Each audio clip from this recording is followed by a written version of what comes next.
ফয়সাল করিম মাসুদ হাদি হত্যায় অভিযুক্ত হত্যাকারী রিমান্ড শেষে আদালতে হাজির করার পরে তাদেরকে আবার 12 দিনের কারা হেফাজতে রাখার নির্দেশ দিয়েছে।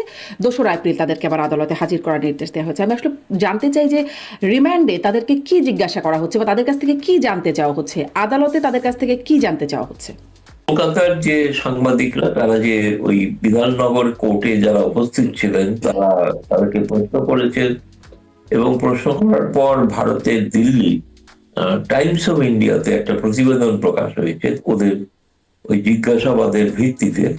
সেটা হচ্ছে তারা বলেছেন তারা খুনের সঙ্গে যুক্ত নন, কিন্তু খুনটা করিয়েছে জামায়াত ইসলামী, সরাসরি তারা নাম করেছে।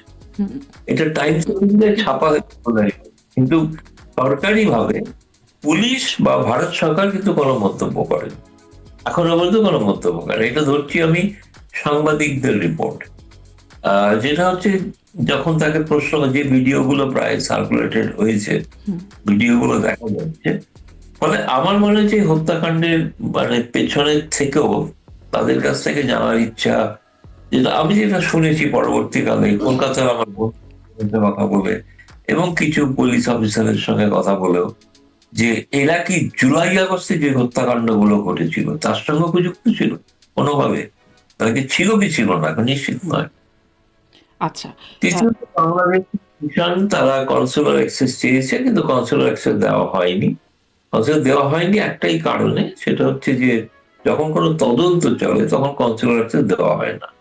তদন্ত শেষ হলে তারপরে কনসুলার অ্যাক্সেস দেওয়া। কনসুলার অ্যাক্সেস দেওয়ার অর্থ কি? অর্থ হচ্ছে বাংলাদেশের হাই কমিশনের প্রতিনিধিরা এসে তাদের পরিচয় জানতে চাইবে, যে তারা বাংলাদেশি নাগরিক কিনা, তাদের কোথায় বাড়ি, কোথায় ছিলেন, ইত্যাদি ইত্যাদি। তারপরে পরবর্তীকালে তারা হত্যাকাণ্ডের সঙ্গে যুক্ত কি যুক্ত না, সেটা তো কিন্তু কেন কনসুলার অ্যাক্সেস দেওয়া হলো না কেন? দেওয়া হয়নি। ওই যে বললাম আমি, হ্যাঁ, যেহেতু তদন্ত চলছে, আচ্ছা আচ্ছা। যেহেতু এনআইএ ন্যাশনাল ইনভেস্টিগেটিভ এজেন্সি তদন্ত করছে, তারা যুক্ত হয়েছে, সেই কারণে এই তদন্ত শেষ হওয়া না পর্যন্ত কিন্তু কনসুলার অ্যাক্সেস দেওয়া হবে। আচ্ছা। এটা স্বাভাবিক কনসুলার হ্যাঁ, নিয়ম দেয়। কিন্তু হ্যাঁ, স্পষ্ট। কিন্তু মানে জুলাই আগস্ট হত্যাকাণ্ডে অভিযুক্তরা গ্রেপ্তার আছে মানে মানে মানে তারা দায়ী কিনা বা তারা যুক্ত ছিল কিনা বা হাদি হত্যাকাণ্ডে যুক্ত ছিল কিনা, এটি আসলে ভারতের কনসার্ন কেন? ভারতের কাছে তো অপরাধ হচ্ছে অনুপ্রবেশের, তাই নয় কি? না, অনুপ্রবেশ নিঃসন্দেহে, নিঃসন্দেহে সেটা নিঃসন্দেহে অনুপ্রবেশ একটা বিষয়, এবং তাকে ধরা হয়েছে, এবং ভারত সঙ্গে গোয়েন্দা, দিল্লির গোয়েন্দা সংস্থাদের টিপ অফেই পশ্চিমবঙ্গের যে স্পেশাল টাস্ক ফোর্স তারা তাদের গ্রেপ্তার করে, এবং সীমান্তবর্তী এলাকা থেকে গ্রেপ্তার করে, এবং তারা কোথায় ছিল, কোন অঞ্চলে ছিল, সেগুলো সময় তাদের তারা আশ্রয় পেয়েছিল, কে আশ্রয় দিয়েছিল, ভারতে এরকম কোন লোক আরো আছে কিনা তাদের এই ধরনের অপরাধীদের আশ্রয় দিয়ে থাকে, সমস্যাটাই তাদের থেকে জেরা করে জানার জন্যই আর কি তদন্তটা চলছে।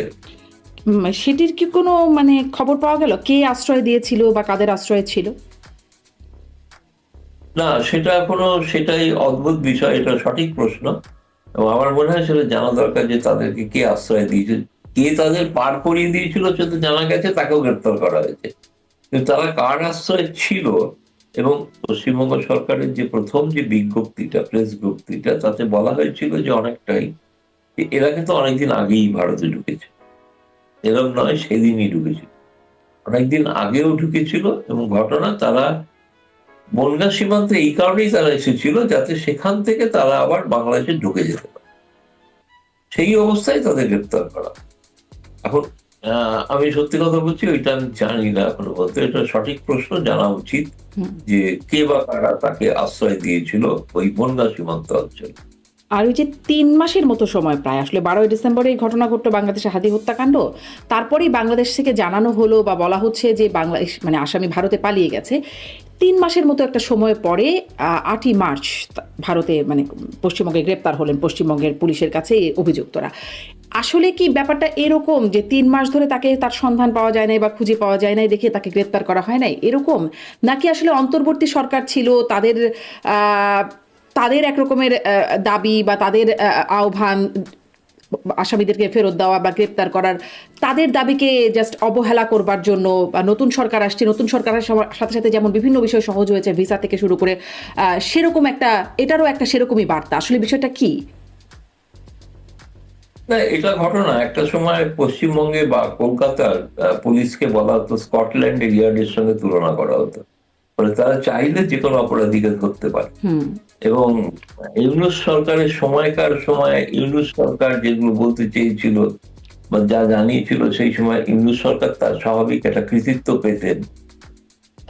সেটা একটা খুব স্বাভাবিক, এবং তারেক রহমান সরকার আসার পর সেই সরকারের সঙ্গে একটা সুসম্পর্ক তৈরি করা, দুদেশের নিরাপত্তা রক্ষীদের মধ্যে একটা সমঝোতা হওয়া, এবং তাদের যে বোঝাপড়াটা যেটা আগে যেটা ছিল সেটা যাতে পুনরুজ্জীবিত হয়, সেই কারণে এবং ভারত সরকার তো সেক্ষেত্রে কোনো দ্বিধা করেনি এটা বলতে যে হাতি হত্যার কারণেই তাকে অভিযুক্ত হিসেবে ধরা।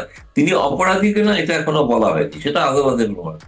কিন্তু এই অভিযোগে তাকে গ্রেপ্তার করা হয়েছে, সেটা পশ্চিমবঙ্গ সরকার প্রথম ঘোষণা করে, সেটা ভারত সরকার তাতে দ্বিধাও করে না। আমার মনে আছে যে ভারতের পররাষ্ট্র মন্ত্রণালয়ের প্রেস কনফারেন্সে ইনফ্যাক্ট প্রশ্নটা আমিই করেছিলাম যে এই ক্ষেত্রে কি করা হবে, বাংলাদেশ তাদের ফেরত চাইছে।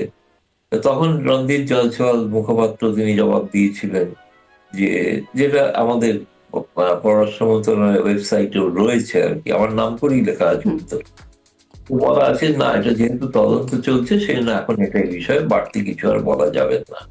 ফলে ভারত সরকার অস্বীকার করেনি যে হাদি হত্যার অভিযুক্ত এরা, মানে অভিযুক্ত নয় এমন কথা বলেনি। এখন অভিযুক্ত যেটা তদন্ত চলছে, প্রমাণ হবে ভবিষ্যতে আর কি। তাহলে আসলে আমি আর একটু সামারি করে আপনার কাছে যদি জানতে চাই, হয়তো কথার প্রসঙ্গে কিছুটা এসেছে, তারপরেও এই তদন্তের গোল বা লক্ষ্য কি, মানে ভারত সরকার কি অ্যাচিভ করতে চায় এই তদন্ত থেকে, বা মানে ভারত? প্রকৃত ভারত সরকার যেটা জানতে চায় যে সত্যি সত্যি বাংলাদেশে যারা হত্যাকাণ্ড ঘটালো তারা কারা, তারা কিভাবে, কারণ এরা যেহেতু ডিনাই করছে, বলছে না যে তারা করেছে, তাহলে কারা করে থাকতে পারে, কিভাবে, সেটা বাংলাদেশ সরকারকে ভবিষ্যতে তারা জানাবে। ভারত সরকার চাইছেন এটা জানতে যে এই ধরনের ঘটনাগুলোর সঙ্গে ভারতেরও কোনো অংশের কোনো যোগসাজশ বা কিছু আছে কি নেই, সেটা জানাটাও একটা জরুরি। তারপরে কি ভারত মানে তাদেরকে বাংলাদেশে ফিরিয়ে দেওয়ার ইচ্ছা বা আন্তরিকতা জায়গা আছে? মাধ্যমে নিশ্চয়ই ফিরিয়ে দেওয়া হতে পারে, আচ্ছা, নিশ্চয়ই। আচ্ছা, আপনি বলছিলেন যে এর সাথে জামাত যুক্ত থাকতে পারে, টাইমস অফ ইন্ডিয়া এই খবর প্রকাশ করেছে।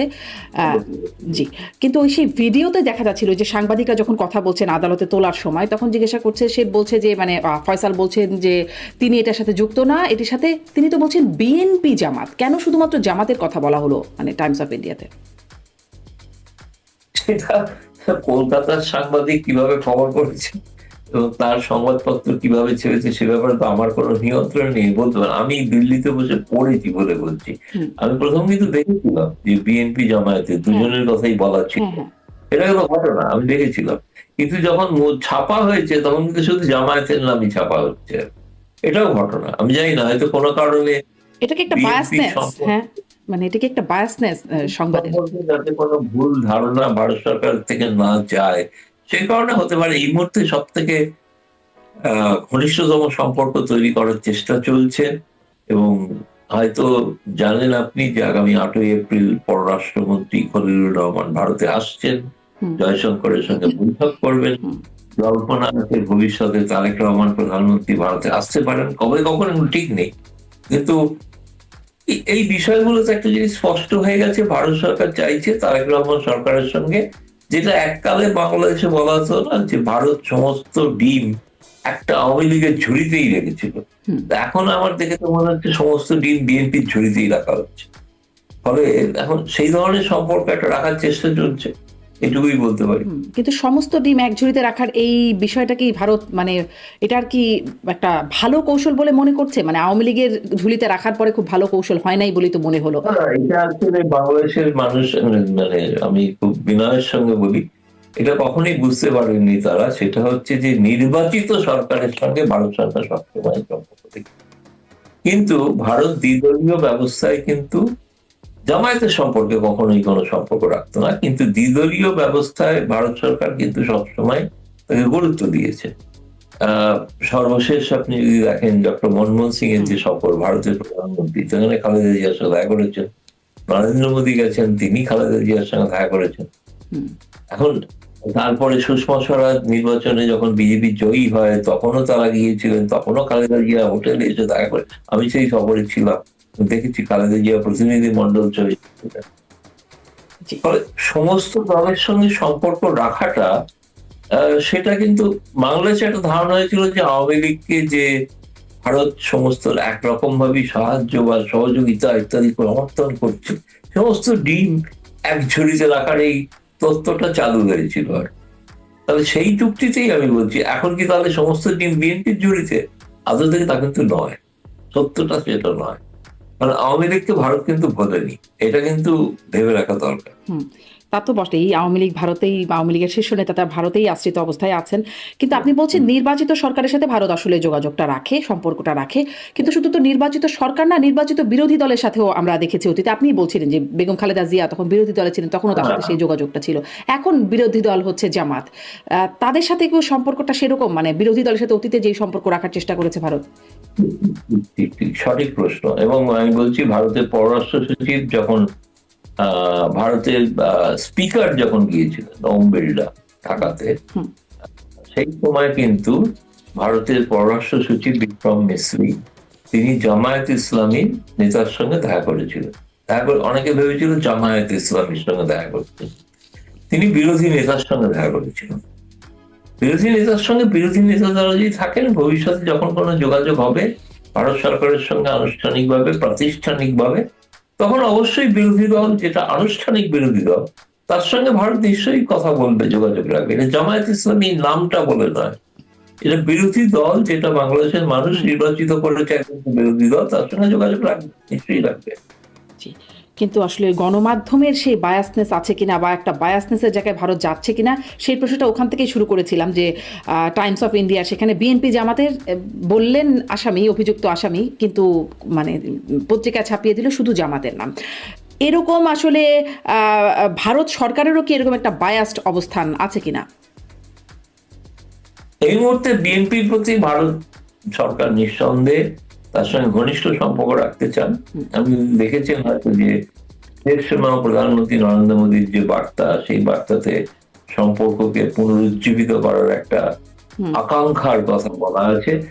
তারেক রহমান যে প্রতিদানে, যে 26শে 3 তারিখে যে নিজে উত্তর দিয়েছিলেন নরেন্দ্র মোদীর কৃতজ্ঞতা জানিয়ে, যে আনফর্চুনেটলি মানুষের কাগজে গণমাধ্যমে করে চাপা, এই চিঠিটা রয়েছে আমাদের কাছে। এই চিঠিতে তারেক রহমান নরেন্দ্র মোদীর প্রতি কৃতজ্ঞতা প্রকাশ করেছেন, তিনি তার আমন্ত্রণ গ্রহণ করেছেন, ভবিষ্যতে তিনি ভারতে আসার কথা ভাবছেন, এমন একটা তাতে কিন্তু উল্লেখ রয়েছে। ফলে এটা আমি বলছি, ভারত এবং বাংলাদেশ উভয় পক্ষ থেকেই কিন্তু একটা সম্পর্ক পুনঃস্থাপিত করা, যেটা ভেঙে গিয়েছিল ইউনূসের আমলে, সেটাকে পুনঃস্থাপিত করার একটা উদ্যোগ চলছে। এ বিষয়ে কোনো সন্দেহ না। বিএনপি কোনো কারণে ভারত সরকারের প্রতি রুষ্ট হয় বা কোনো বিরূপ মন্তব্য করে, ভারতের থেকেও কিন্তু কোনো বিরূপ মন্তব্য বিএনপি সম্পর্কে হচ্ছে না। আর যদি লক্ষ্য করে থাকেন, আমি বলবো যে আওয়ামী লীগের পক্ষ থেকেও এই মুহূর্তে কিন্তু নির্বাচনের পরে কোনো মন্তব্য বিএনপি বিরোধী করা হয়। এটা কি ভারতের পক্ষ থেকে বা সরকারের পক্ষ থেকে আওয়ামী লীগকে এই বার্তা দেওয়া হয়েছে যে বিএনপি সম্পর্কে নেতিবাচক মন্তব্য না করতে? ভারতে আমার মনে হয়, চলুন, শেখ হাসিনাকে কোনো বার্তা দিয়ে কোনো লাভ নেই। তার কারণ হচ্ছে তিনি প্রাজ্ঞ একজন নেত্রী, এত বছরের দীর্ঘ সময়ের প্রধানমন্ত্রী, মহিলা প্রধানমন্ত্রী পৃথিবীতে আর কেউ ছিলেন না। তিনি যদি কথাই শুনতেন, উপদেশ দিতেন, উপদেশ শুনতেন, তাহলে তাকে ক্ষমতাচ্যুতই হতে হতো। কেন কথা শুনলে কেন তাকে ক্ষমতাচ্যুত হতে হতো না? তিনি আমেরিকার কথা যদি মেনে নিতেন সবটা, আজকে যেরকম সমস্ত চুক্তি ফুক্তি ইত্যাদি সমস্ত মেনে নেওয়া হচ্ছে, তিনি যদি মেনে নিতেন, তখন আমার মনে হয় শেখ হাসিনা সেই জায়গাটা একটা স্ট্যান্ড নিয়েছিল যে বাংলাদেশের স্বার্থ বিকৃত হোক বলে, বাংলাদেশের স্বার্থ তিনি আগে বিকিয়ে দিয়েছেন ভারতের কাছে, এটা প্রচার ছিল। আর আমি তো জানি না কি কোন একটা উদাহরণ দিলে হয়তো বোঝা যাবে, মানে বোঝা যেত। কিন্তু বাংলাদেশের সঙ্গে সম্প্রতি মার্কিন যুক্তরাষ্ট্রের যে চুক্তিগুলো হয়েছে, চুক্তিগুলো নিয়ে বাংলাদেশের গণমাধ্যমে, প্রথম শ্রেণীর গণমাধ্যমে যে সমালোচনা চলছে, সেটা তো শেখ হাসিনা করলে করতেই পারতেন, তিনি তো করেন। এই জন্যই বলছি যে আচ্ছা, তিনি সচেতন, তিনি থেকে যেতেন। কথা শুনলে তিনি থেকে যেতেন, কথা শুনবেন, ক্ষমতায় থাকবে না।